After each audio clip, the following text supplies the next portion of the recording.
दोस्तों नमस्कार।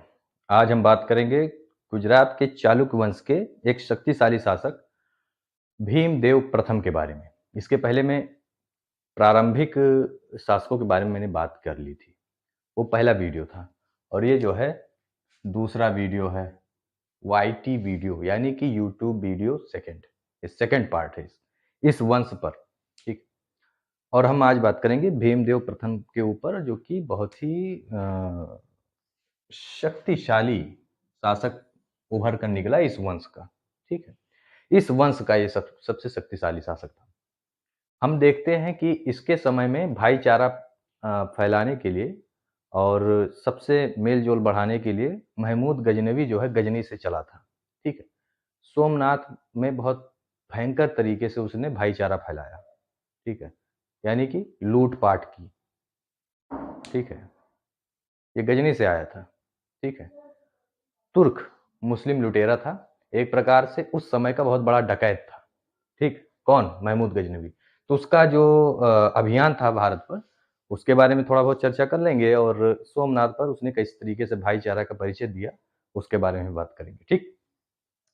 तो पहले ये देख लीजिए, भारत माता की जय, हमारी प्यारी भारत माता। ये है एरिया जहां पर गुजरात के चालुक्य लोग शासन कर रहे थे। तो भीमदेव प्रथम जो है वो वंश का सबसे शक्तिशाली शासक था। इसके समय में बहुत सारी घटनाएं घटी। ये शक्ति को सबसे पहले धारा की ओर मोड़ता है अपनी। धारा परमार वंश की राजधानी थी।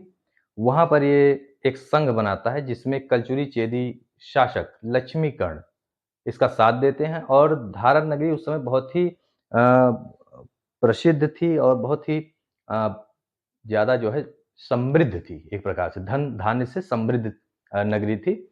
तो उस पर इन लोगों ने संघ बनाकर आक्रमण कर दिया और उसको खूब लूटा। यहाँ के राजा परमार वंशी मूंज थे जो कि इस लूट के वजह से वो बहुत गहरी वेदना को प्राप्त होते हैं और उनकी मृत्यु हो जाती है बहुत कष्ट से।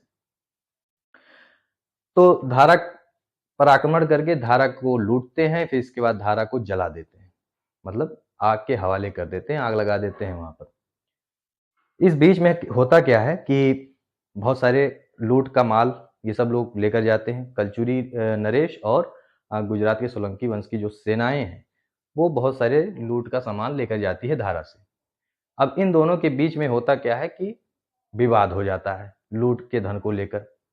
तो इन दोनों में भी युद्ध हो जाता है। तो लक्ष्मीगढ़ को ये क्या करता है, हरा देता है। कौन? भीमदेव प्रथम। धारा की लूट आप समझ गए। ठीक है। कलचुरी चेदियों से युद्ध क्यों हुआ इसके बारे में आप समझ गए। ठीक है। मैंने पॉइंट में आपको मैंने बता दिया इसको कि किस लिए धारा को लूटा, क्योंकि धारा बहुत समृद्ध नगरी थी। उसको वहां से एक तो बदला भी लेना था परमारों से, साथ में धन दौलत भी इनकी आवश्यकता थी। दूसरा, कलचुरी चेदी वंश के जो लक्ष्मीकर्ण हैं उनसे थोड़ा सा इनका विवाद हो गया पैसे को, धन को लेकर कि बंटवारा ठीक से हो नहीं रहा है। उस पर आक्रमण हुआ, इन दोनों के बीच में युद्ध हुआ, लक्ष्मीगढ़ हार गए। फिर इसके बाद बताया जाता है कि सिंध का विजय भी इस शासक ने यानी भीमदेव प्रथम ने किया था। सिंध का, सिंध राज्य का। अब आपको देख रहे हैं पाकिस्तान का इलाका देख रहे हैं आप, और इधर का भी आप देख रहे हैं राजस्थान के साइड का भी। तो यहाँ पर इसने जो है सिंध की भी विजय की थी। ठीक है। यानी कि चालुक्यों के साम्राज्य में सिंध का भी हिस्सा शामिल था। आबू पर्वत पर भी इसका नियंत्रण था। मैंने पहले बता दिया कि मूलराज के समय में आबू पर्वत पर चालुक्यों का जो है नियंत्रण था। बाद में नियंत्रण वहां से हट जाता है, परमार हरा देते हैं उनको। फिर इसके बाद जब भीमदेव प्रथम शासक बनता है तो वहां का जो राजा होता है, कौन? धंधुक, जो परमार शासक होता है, धंधुक को हरा देता है। कौन? भीमदेव। भीमदेव इसको, धंधुक को हराकर इस पे पुनः नियंत्रण कर लेता है। अब सबसे मुख्य बात इसके समय में क्या हुई? इसके समय में गजनी में 998 ईस्वी में एक 27 वर्ष का युवक राजा बनता है, शासक बनता है, बहुत महत्वाकांक्षी शासक रहता है वो। और बगदाद के खलीफा से यामीनुद्दौला और अमीन उल मिल्लाह की उपाधि धारण करता है। और ये जब उपाधि धारण कर रहा था तो प्रतिज्ञा ले रहा था कि मैं प्रतिवर्ष अपने शासनकाल में हर वर्ष जो है भारत पर आक्रमण करूंगा। तो 1025 से 1026 के बीच में इसने सोमनाथ के ऊपर आक्रमण कर दिया, सोमनाथ मंदिर के ऊपर, जो कि काठियावाड़ में स्थित था। उसको खूब लूटा और ध्वस्त कर दिया। कहा जाता है कि 20 लाख दिनार की धनराशि थी, ठीक है, इतना तो धनराशि प्राप्त किया था, हीरे जवाहरात अलग से प्राप्त किए थे उसने। और बहुत ही जघन्य अपराध उसने क्या किया कि उसने 50,000 ब्राह्मणों और पुजारियों को वध कर डाला। मतलब उसका आदेश दे दिया कि आप इनको मार डालिए, अपनी सेना को। आप सेना के ऊपर आक्रमण करते, इन बेचारों को क्या अपराध था? वहां पे तो पूजा पाठ करने गए थे, इनको मार डाला। और फिर इसके बाद करता क्या है कि भगवान सोमनाथ की जो मूर्ति होती है उसको तोड़ तोड़ के चकनाचूर कर देता है और उसके अवशेषों को मक्का भेज देता है, मक्का की सीढ़ियों में चिनाई करने के लिए। जो सीढ़ियां हैं मक्का की, उनमें सोमनाथ की मूर्तियों के अवशेष हैं, ठीक है। इसमें मैंने सब कुछ लिख दिया यहाँ पर। गजनवी के गजनी लौट जाने पर भीमदेव प्रथम क्या करता है, फिर से जो है अपनी शक्ति अर्जित करता है और सोमनाथ को पुनः जो है निर्मित करवाता है। एक प्रकार से आंधी की तरह ये आया था। कौन? गजनवी आंधी की तरह आया और शांत हो गया। इससे भीमदेव प्रथम के शासन काल पर या उसके कार्यों में कोई बाधा नहीं हुई, शासन काल कार्य में कोई बाधा नहीं हुई। और उसने फिर से जैसे वो गया, इसके बाद तुरंत जो है सोमनाथ का फिर से पुनर्निर्माण करवाया। साथ में बहुत कुछ इसने निर्मित भी करवाया था, बहुत महान निर्माता भी था। 1064 ईस्वी तक इसने शासन किया। अब हम देख लेते हैं कि भीमदेव प्रथम ने क्या क्या बनवाया। भीमदेव प्रथम ने पत्तन में भीमेश्वर देव नाम के मंदिर बनवाया, भट्टारिका मंदिर बनवाया। और भीमदेव का एक सामंत शासक था बिमल, जिसने माउंट आबू यानी कि आबू पर्वत पर दिलवाड़ा मंदिर बनवाया, बहुत सुंदर मंदिर। ये तो रही भीमदेव के राजनीतिक इतिहास के बारे में। अब थोड़ा बात करेंगे उनके पुत्र कर्ण के बारे में। 1064 ईस्वी से 1094 ईस्वी, ठीक, इतना इनका शासन था। मैंने बता दिया कि 1064 तक भीमदेव प्रथम ने शासन किया।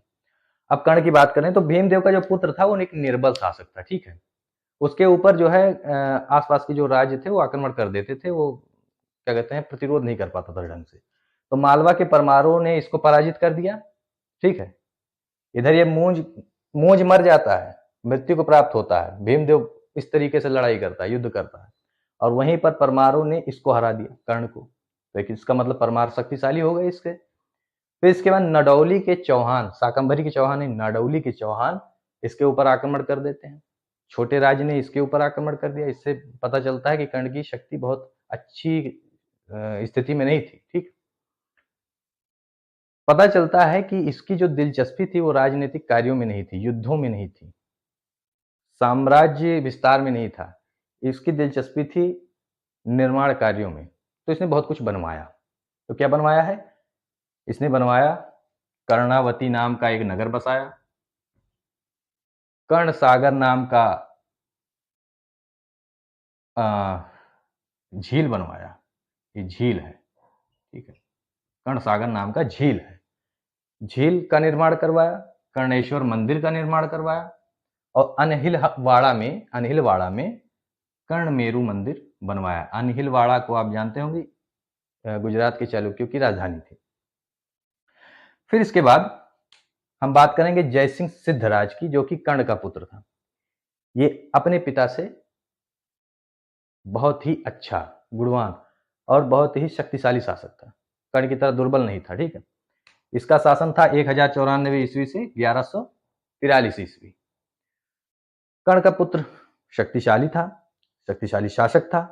उसने अपने समय के परमार नरेश यशोवर्मन को हरा दिया था और कहा जाता है कि यशोवर्मन को हराने के बाद महादेव नामक ब्राह्मण को वहां का शासक बना देता है और यशोवर्मन इतना कमजोर हो गया था कि यशोवर्मन ने अधीनता स्वीकार कर ली थी जयसिंह सिद्धराज की।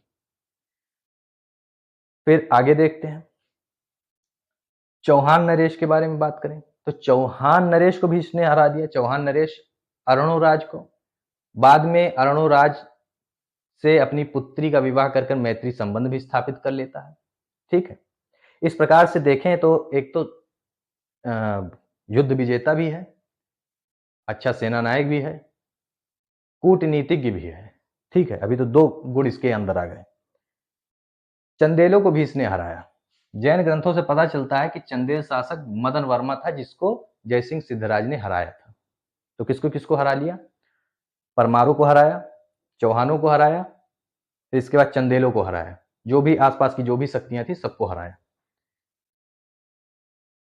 फिर इसके बाद इसने सिंध की पुनः विजय की, मतलब सिंध की फिर से विजय की। इसके दादा ने विजय की थी भीमदेव ने, फिर इसके बाद सिंध की विजय इसने जयसिंह ने की। तो इस प्रकार से परमारों को जीता, चंदेलों को जीता, चौहानों को जीता और सिंध को जीता। ये बहुत ही अच्छा आश्रयदाता भी था, विद्वानों को बहुत ही प्रश्रय देता था। विद्वानों का जो है वो उनका जो गुण है उसको पहचानता था।